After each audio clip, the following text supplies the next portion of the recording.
Proverbs. We'll be beginning in chapter 3, reading verses 5 and 6, and then proceeding up to chapter 16, reading verse 9. So beginning in Proverbs chapter 3, verses 5 and 6. Trust in the Lord with all your heart, and lean not on your own understanding. In all your ways submit to him, and he will make your paths straight.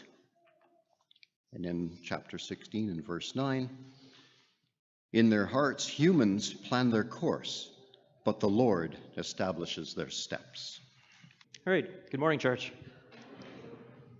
So I want to start off this morning by just giving a thank you to the elders as well as to the ministers in the congregation for giving me the opportunity this morning to stand in front of you and to share this lesson here for the graduates. I've been part of the Central Congregation for about 13 years, 15 if you count the 2-year hiatus we took in Saskatoon before coming back. And let me tell you, it's a real honor to stand in front of all my brothers and sisters in Christ and to share a lesson with everyone here this morning. I'd also like to offer my own congratulations to the graduates this morning. It's been a long, hard road, I'm sure, for many of you to reach that point, and it's time to celebrate reaching that important milestone in your life. And although my sermon this morning is focused more towards the graduates, there are many aspects of the lessons and the things I'll talk about this morning that are broadly applicable to all phases in our lives. So I encourage everyone to listen closely and see what tidbits you can kind of pick up and apply to your own situation and where you're at in your own lives. So I want to start off this morning just talking about graduation ceremonies. So by a show of hands, who here remembers their first graduation ceremony? Anyone? See quite a few hands going up. That's good.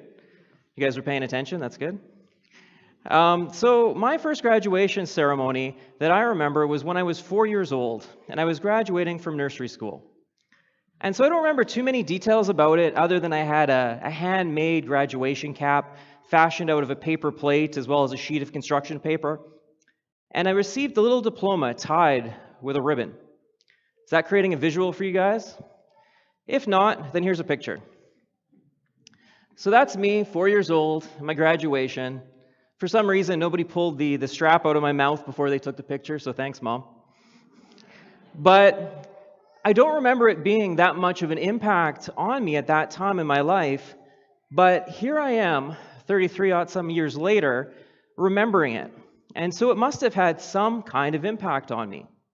And it wasn't until I attended Nathaniel's graduation from preschool about 2 years ago, where it finally occurred to me why it was so important that we celebrated the graduation at such a young age. And the reason was that it marked a transition from being just a young child to somebody that was ready for real school. It also showed that we celebrate education, that we celebrate learning, that these are things that we as a society value. And it's important to put these, the importance of these things into the child at a young age. It reminds me of Proverbs 22:6 that says, "Start children off on the way they should go, and even when they are old, they will not turn from it." And so what it's saying is that if you instill the importance of education in the child when they're young, they're going to have a positive attitude towards it as they grow older. And so as I moved on from my time in preschool, I moved into elementary and then into junior high and to high school. It wasn't until the end of high school where I had my next really big graduation ceremony. And the high school graduates, I'm sure, can attest to this as well, that it felt like such an important, huge milestone in my life. It was the culmination of 12 years of my education. I'd handed in my last assignments. I'd written all my exams. I felt on top of the world. So I have a picture of that too. And so you can see, I've got a big smile on my face. I was ecstatic to be able to celebrate this milestone in my life. And we had the big graduation ceremony. We came across the stage. We got our diplomas. We had celebrations afterwards. But it wasn't until after the celebrations were done and the celebrations with my friends were over that I started to have some doubts. And so I knew that I was going to university in the fall. I'd already applied and been accepted at that point. But I wasn't sure exactly what I wanted to do other than to go into a science-related program. When people would ask me what I wanted to do with my life, I was still very unsure. I remember saying anything but research, which, as any of them who know me, was actually quite ironic at the time. And so I went into university, and what I quickly found was that university was far more challenging than high school. I hadn't really needed to put a lot of work into high school. I hadn't needed really to study that much. But what I found was that it required all of that and more from me. On top of that, I was really sick. So some of you know that I have Crohn's disease, which is an inflammatory bowel disease. And so although I developed it in high school, it wasn't until I was in university where it finally really impacted me a lot, and I was actually hospitalized for the first time. And so my life in university was full of struggles. But that's not to say it was a negative experience in my life. And even looking back at it now, and even at the time, it's still one of the most important experiences that I've had in my life. The amount of learning that I accomplished, the things that I didn't even have a clue that I would learn, the friends that I connected with, and actually most of the friends that I still hang out with, still do things with today, are actually from the first 2 years of university. They had a huge impact on who I am today. And so I finally got through my coursework, got my graduation. You can see a little bit more somber face here. I think the whole crowd is kind of like that. It's just they're tired, like, let's get this over with. I remember it being incredibly hot that day too. But we had the celebration, and once I finished, I should have gone excited forward. I know what I'm going to do. But for whatever reason, I focused more on my past failures and my feelings of inadequacy rather than the successes that I had achieved. I felt like I took all of the information that I had learned and kind of pushed it down deep inside, not really knowing what to do with it. And I worked for about a year after I graduated, still unsure of what I wanted to do. It was like all of that stuff that was down deep inside needed some kind of a spark in order to activate it, to move me forward. And so this reminded me of the time that the disciples spent with Jesus. We'll pretend there's another 8 of them off screen. So the disciples, when they followed Jesus, they gave up the life that they knew. They didn't know where their path would take them when they followed Jesus, but they wanted to learn from him. And so Jesus taught them. He illustrated to them the skills that he wanted them to show to other people. He taught them lessons. He told them stories and parables to try and illustrate things and concepts that they would understand in their time and age. But despite that, the disciples still struggled, didn't they? They didn't understand some of the stories that he tried to explain to them. Some of it was so foreign to what they were used to, they didn't even understand the basic concepts.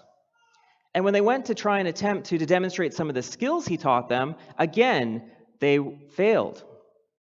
And so they knew their teacher was leaving them one day, just as I knew my teachers would be leaving me when I finished my educational program. But they just set it aside. Jesus continually told them that he was going to die on that cross in Jerusalem. And they set it aside. They ignored it, or they didn't believe it. And so when it came close to the time of Jesus' death, he gave them a final exam. And in Matthew 26, we read how poorly the disciples did on that final exam. We know that Judas betrayed Jesus with a kiss. We know that Peter denied Jesus 3 times, despite telling him repeatedly that he would never do such a thing. And we know that the rest of the disciples fled, even though they claimed they would never disown Jesus. And so when Jesus went and he died on the cross, that represented the graduation of those disciples. Their teacher had now left them. They were now on their own. And despite being with their teacher for many years, learning everything he had to teach them, again, they were unsure what they could do with that knowledge. They needed to take those teachings and that information to share it for the glory of God.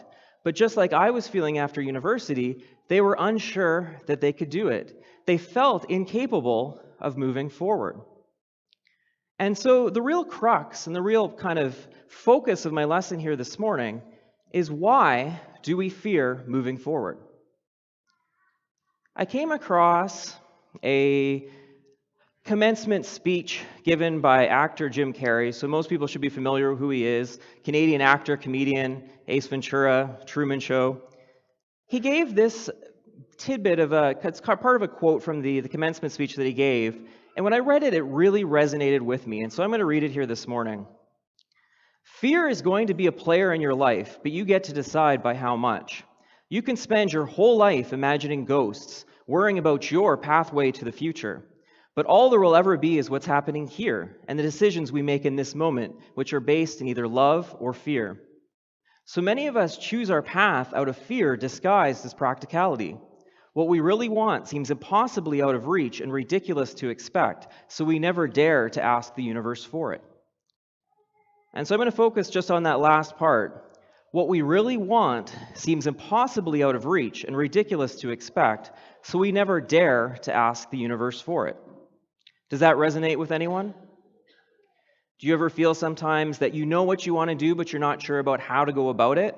You're scared maybe of the past failures you've had. You're scared about your inability to maybe have the success. And so I'm going to present 4 things that I think are critical in order to overcome this. And the first is to put your trust in the Lord. Seems pretty obvious, right? Listen, we don't know what's going to happen tomorrow. We don't know what's going to happen the day after that or the day after that. But get this, because it's important. God does. God knows what's happening the Friday after graduation. God knows what's happening a year from now. He knows what's happening 2 years from now, 5 years, 10, 20 years from now.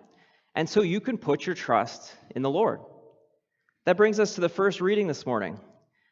I'll go through it again. Proverbs 3, 5-6. Trust in the Lord with all your heart and lean not on your own understanding. In all your ways submit to him, and he will make your paths straight. So what does this mean? It means that we have to pray, that we have to go to God constantly. Nothing is out of reach. Nothing is too ridiculous. And in fact, God commands us to dare ask him for everything. And so we know that if we go to God with our prayers, we put our trust in him, he will lead us into the future. He commands us not to be afraid. And in Jesus says hang on a second. Technical issues. Just do here.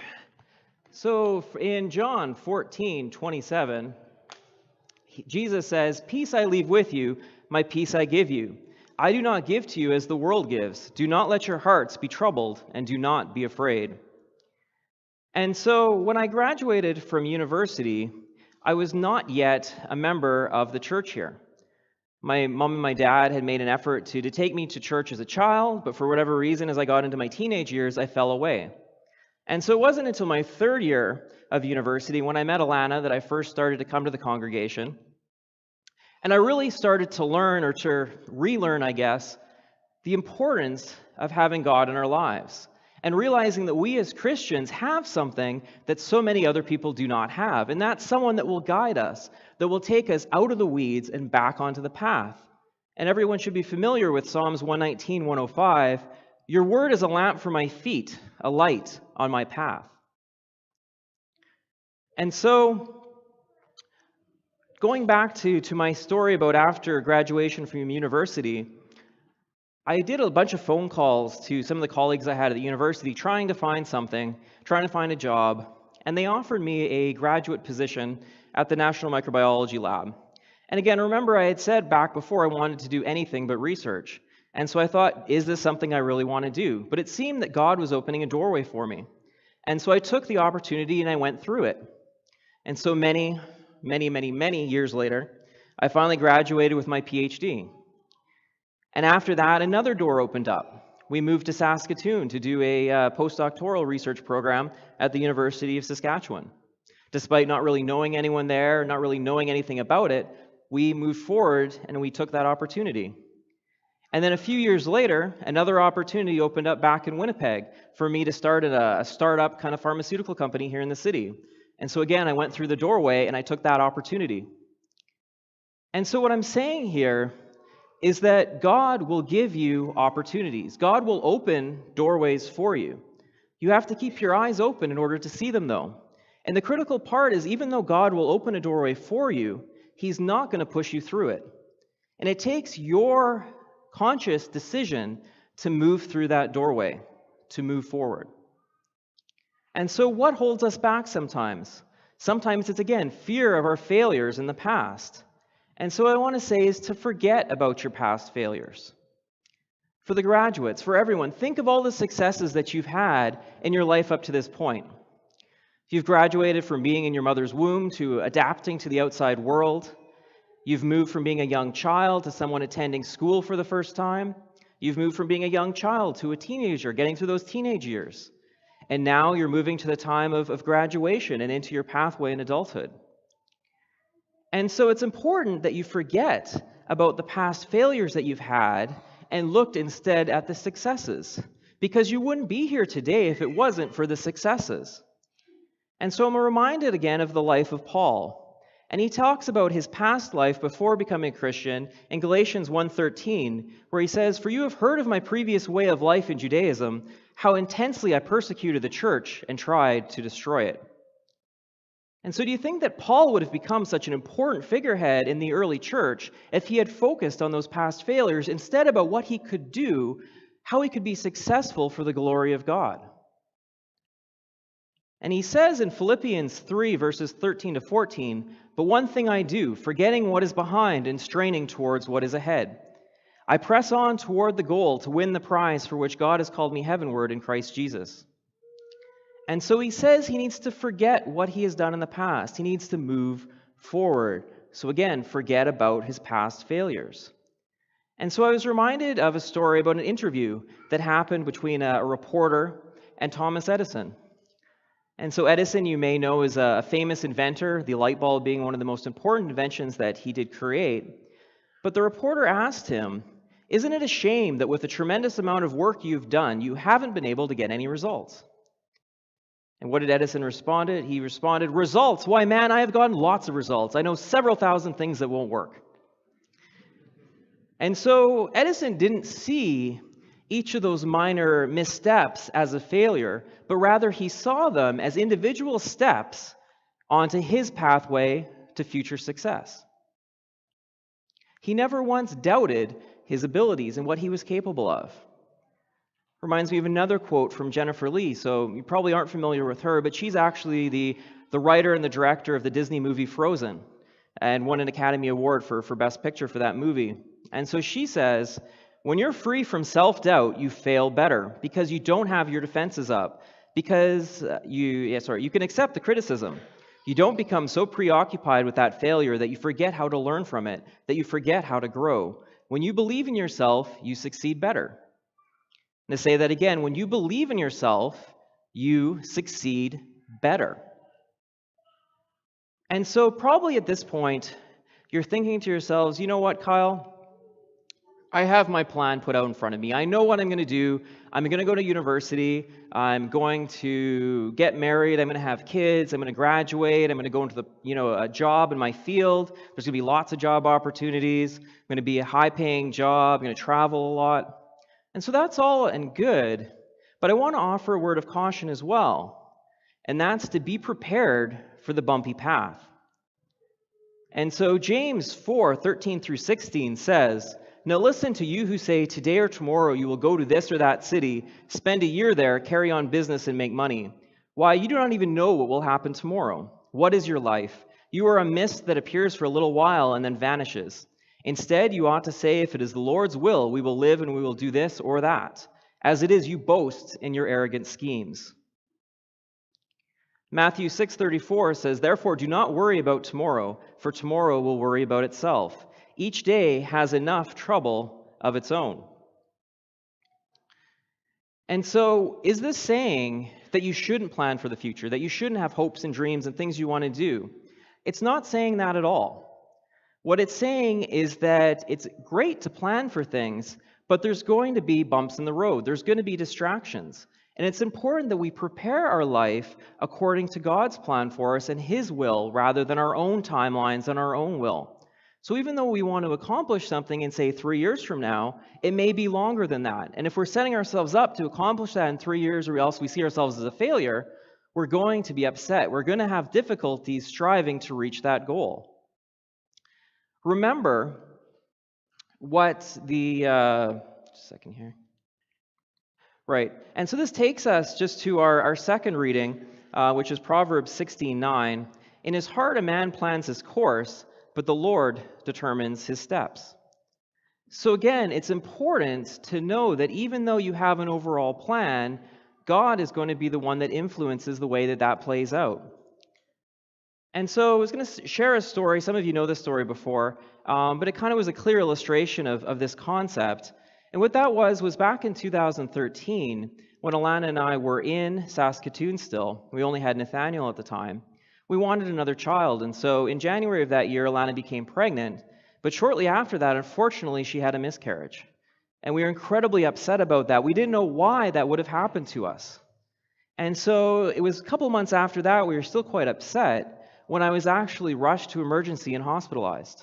And I was in the hospital for actually a couple of months. I had surgery, I had complications.